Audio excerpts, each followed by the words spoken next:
Hello everyone, आज है 18 अप्रैल और आज इस वीडियो में हम बात करने जा रहे हैं आलोक इंडस्ट्रीज के बारे में। 28 रुपए का शेयर है, 5% का अपर सर्किट यहाँ पर लगा। देखो बाजार आज अच्छे मूड में था मॉर्निंग में, लेकिन बाद में गिरावट आई थी बाजार में, लेकिन यहाँ पर गिरावट नहीं थी। और देखिए 2 दिनों बाद आलोक इंडस्ट्रीज के लिए बहुत बड़ा दिन होने वाला है, बात करेंगे उसके बारे में। लेकिन उससे पहले अगर आपने अभी तक चैनल को सब्सक्राइब नहीं किया है तो प्लीज़ अभी इसे सब्सक्राइब कर लीजिए, क्योंकि आगे भी बहुत सारे वीडियोज़ हैं जब वो काफ़ी ज़्यादा हेल्प करेंगे।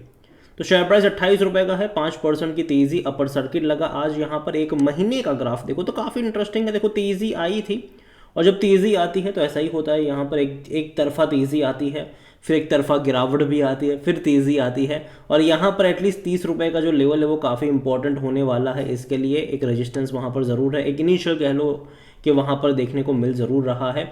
देखते कि इसको ब्रीच सक्सेसफुली कर भी पाता है कि नहीं। एक साल में ग्रोथ अच्छा है, 123% का ग्रोथ है, लेकिन याद रखिए जब भी तेज़ी आई है उसके पीछे खबर जिम्मेदार रही है। अच्छी खबर के चलते ये भागा है, और उसके बाद जब खबर नहीं रही तो करेक्शंस भी देखने को मिले। जैसे कि जब ये शेयर 14 रुपए का था तब रिलायंस की एनुअल जनरल मीटिंग हुई थी, और रिलायंस ने उस एनुअल जनरल मीटिंग में बोला था कि वो तकरीबन 7,000 करोड़ रुपए आने वाले 3 सालों में आलोक इंडस्ट्रीज़ में इन्वेस्ट करने वाले हैं। तो 14 रुपये से भाई साहब गया 22 पे, ठीक है, भागता ही आई है। लेकिन उसके बाद जब कोई खबर नहीं आई वापस गिर कर आया था 16-17 पर, कुछ टाइम बिताया, फिर धीरे धीरे भाग ही रहा था। और जब रिलायंस ने यहाँ पर तकरीबन 3,300 करोड़ रुपए इन्फ्यूज़ करे तो एक झटके में 21 रुपये से गया था ये 37-38 के करीब। बेहतरीन तेज़ी, लेकिन उसके बाद वही हुआ जो एक्सपेक्टेड होता है हर बार। हर तेज़ी के बाद ये गिरता ज़रूर है, गिरावट यहाँ पर ज़रूर आई। और अभी अगर आप देखोगे तो रिलायंस का ये है कि 3,300 करोड़ रुपए इन्होंने प्रेफरेंशियल अलॉटमेंट के ज़रिए यहाँ पर इन्फ्यूज़ करे हैं। बाकी के जो 3,700 करोड़ रुपए हैं वो एज अ लोन के तौर पर बाकी बैंकों से लिए जाएंगे, ठीक है।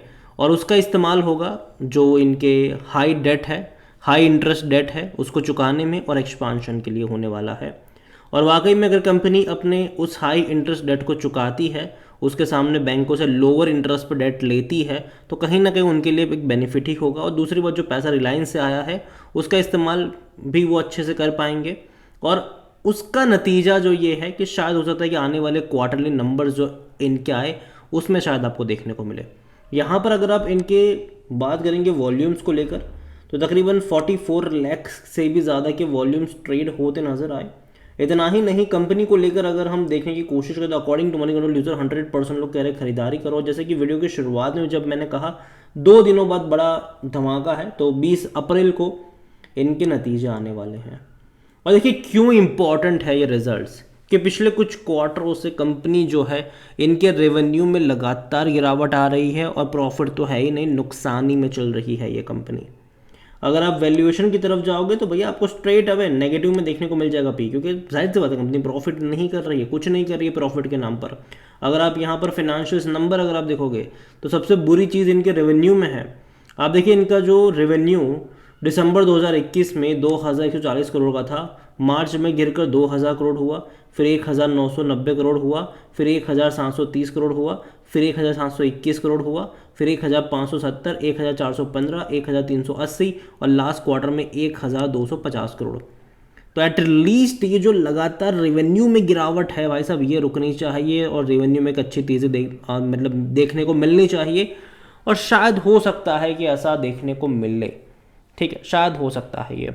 और जहाँ तक बात करी जाए इनके नंबर्स, इनके प्रॉफिट्स की, तो भाई वो तो है ही नहीं, ठीक है, वो तो भूल जाओ कि आपको देखने को मिलेगा। यहाँ पर हर क्वार्टर में भारी भरकम नुकसान है, 230 करोड़ का लॉस, 175, 226, 300 करोड़, तो नुकसान इनको हर क्वार्टर में हो रहा है, और ये इनके लिए सबसे बड़ी नेगेटिव चीज़ है। तो अगर आने वाले क्वार्टर के जो नंबर्स आने वाले अभी मार्च के, उसमें अगर रेवेन्यू में तेज़ी आ जाती है और जो प्रॉफिट है, हालांकि एक्सपेक्टेड तो नहीं होगा कि प्रॉफिट आए, वो कभी नहीं आने वाला, यहाँ पर नुकसान ही, लेकिन एटलीस्ट जो लॉस है अगर वो कम आया, 100 करोड़ से कम का लॉस आ गया, तो कहीं ना कहीं वो बहुत ही अच्छी बात होगी इस कंपनी के लिए, वो अच्छी बात होगी। और देखो आने वाले टाइम में जब इतना सारा पैसा इन्फ्यूज़ होने वाला है यहाँ पर, 7,000 करोड़ छोटी रकम नहीं होती, तो कहीं ना कहीं कंपनी के रेवेन्यू में, कंपनी के एक्सपांशन में, मुझे लगता है कि इवन अगर ये डेट भी चुकाते हैं, अगर ये हाई इंटरेस्ट डेट भी चुकाते हैं, ठीक है, तो कहीं ना कहीं कंपनी के प्रॉफिट पर उसका असर देखने को मिलेगा। जो लॉस है वो शायद कम होते नज़र आए और एक्सपांशन की तरफ भी जाएंगे साथ ही साथ में। तो जो रेवेन्यू इनके लगातार गिर रहे हैं वो शायद बढ़ते हुए नज़र आ जाए। तो ये चीज़ें मुझे लगती है कि अहम होने वाली है। जो पैसा, हालांकि देखो ऐसा नहीं कि अभी जो नेक्स्ट क्वार्टर के नंबर आएंगे दो दिन बाद उसमें तेज़ी आ जाएगी, टाइम लगेगा, ठीक है, धीरे धीरे होता है चीज़ें। एकदम से सब कुछ एक्सपेक्ट करो वो नहीं होता। 2 दिनों बाद नंबर्स के ऊपर बहुत कुछ डिपेंड करने वाला है कि नंबर्स किस तरीके से आते हैं। मैं सिंपल एक ही चीज़ कहूँगा कि अनप्रेडिक्टेबल है, आप उसको अज्यूम नहीं कर सकते यहाँ पर, और कोई ब्रोकरेज हाउस कमेंट्री भी नहीं देता ऐसे कंपनियों के लिए। तो मुझे लगता है कि जिनके पास है वो होल्ड कर सकते हो, वेट करिए कि नंबर्स कैसे आते, लेकिन फ्रेश बाइंग करके मत बैठ जाना इसको। क्योंकि अगर मान लो कि आप बाई करके बैठ गए, ठीक है, कल बाज़ार खुला और शायद तेज़ी देखने को मिली, ठीक है, और कल बाज़ार खुला तेज़ी देखने को मिली, और जब बाद में आपने ख़रीदारी कर ली और जब सैटरडे को मार्केट डेफिनेटली क्लोज रहेगा जब इनके नंबर्स आएंगे, और वापस वही हुआ कि रेवेन्यू कम आए और लॉस हो गया, तो जब मंडे खुलेगा तब आपको बहुत रुलाएगा ये। लेकिन पॉसिबिलिटीज़ ये भी है कि अगर नंबर अच्छा आ गए, रेवेन्यू में तेज़ी आ गई, लॉस रहा लेकिन कम रहा, तो वापस से एक और तेज़ी भी है। तो देखो दोनों दो धारी तलवार है यहाँ पर, ठीक है। और देखो नतीजे के ऊपर शेयर जो होता है वो टेम्पररी रिएक्ट करता ज़रूर है, और यही वजह है कि मैं जनरली इस चीज़ को अवॉइड करने की बात करूँगा। लेकिन जिनके पास है वो होल्ड कर सकता है। शेयर होल्डिंग को लेकर देखें तो प्रमोटर की होल्डिंग 75% की है। प्रमोटर कौन है यहाँ पर? रिलायंस इंडस्ट्रीज़ के पास तकरीबन 40% का स्टेक है, और बाकी का जो 35% है वो जेएम फिनेंशियल, हालांकि वो भी इन्हीं का मान के चलो। और दूसरी बात, अभी जो प्रेफरेंशियल अलॉटमेंट के जरिए हुआ है उसके ज़रिए भी डेफिनेटली इनकी होल्डिंग बढ़ती नजर आएगी। अभी देखना रहेगा कि मार्च क्वार्टर में जब शेयर होल्डिंग पैटर्न अपडेट होगा तो किस तरीके से होता हुआ नजर आएगा।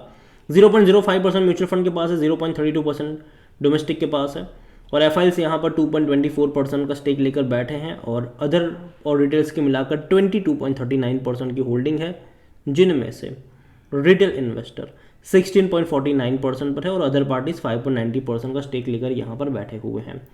देखिए ओवरऑल अगर मैं बात करूँ आलोक को लेकर, तो डेफिनेटली 2 दिन बाद इनके जो नंबर्स आने वाले हैं उसके चलते मंडे को मुझे लगता है कि यहाँ पर बहुत बड़ा रिएक्शन होगा, पॉजिटिव और नेगेटिव दोनों तरीके से वो जा सकता है। तो कल का दिन भी इंपॉर्टेंट है। आज अगर 5% का अपर सर्किट लगा है तो मुझे लगता है कि कल भी कोई गिरावट यहाँ पर देखने को नहीं मिलेगी। कल भी थोड़ी बहुत तेज़ी एक्सपेक्टेड मतलब रहेगी इस कंपनी से, लेकिन मैं इतना ही कहूँगा कि बहुत ही सब कुछ डिपेंड करता है नतीजे के ऊपर, और ऐसे में अगर आपको लगता है कि अच्छे नंबर्स आ सकते हैं तो आप बाई की तरफ जा सकते हैं। लेकिन अगर आपको लगता है कि नहीं आएंगे तो भैया वेट करेगा। यहाँ पर मेरा पर्सनल ओपिनियन यहाँ पर यह है कि जिनके पास है खरीदारी करिए, वो यहाँ पर होल्ड कर सकता है, लेकिन फ्रेश बाइंग के लिए एटलीस्ट रिजल्ट्स का वेट करेंगे तो ज़्यादा फायदे में रहेंगे। अगेन ये मेरा पर्सनल ओपिनियन है आलोक को लेकर, और लॉन्ग टर्म के लिहाज से अगर मैं देखूँ तो मुझे ये उतना भी ख़राब नहीं लगता है। अगर अगर अगर अगर जो पैसा आने वाला है उसका सही से इस्तेमाल हुआ तो ठीक है। और देखो टेक्सटाइल इंडस्ट्री वो इंडस्ट्रीज है जिस पर गवर्नमेंट भी बहुत ज़्यादा फोकस कर रही है, और जिसको लेकर गवर्नमेंट भी इंसेंटिव वगैरह प्रोवाइड करवा रही है, उसको पुश कर रही है, बूस्ट कर रही है। और रिलायंस का तो हाथ पकड़ा ही है, मतलब रिलायंस ने इनका हाथ पकड़ा ही है। तो देखते हैं क्या होता है। ओवरऑल मैं इतना ही कहूँगा कि नज़र रखिएगा इसके ऊपर, लेकिन जल्दबाजी मत करना। वीडियो को यहीं पे एंड करूँगा। अगेन कोई बाय सेल रिकमेंडेशन यहाँ पर मेरी तरफ से नहीं है। वीडियो को यहीं पे एंड करता हूँ। पसंद आया हो तो लाइक करो, शेयर करें। चैनल पर अगर पहली बार है तो प्लीज़ सब्सक्राइब करें, और आलोक इंडस्ट्रीज़ के बारे में आप क्या सोचते हैं वो भी आप मुझे कमेंट में लिख के बता सकते हैं। Thank you.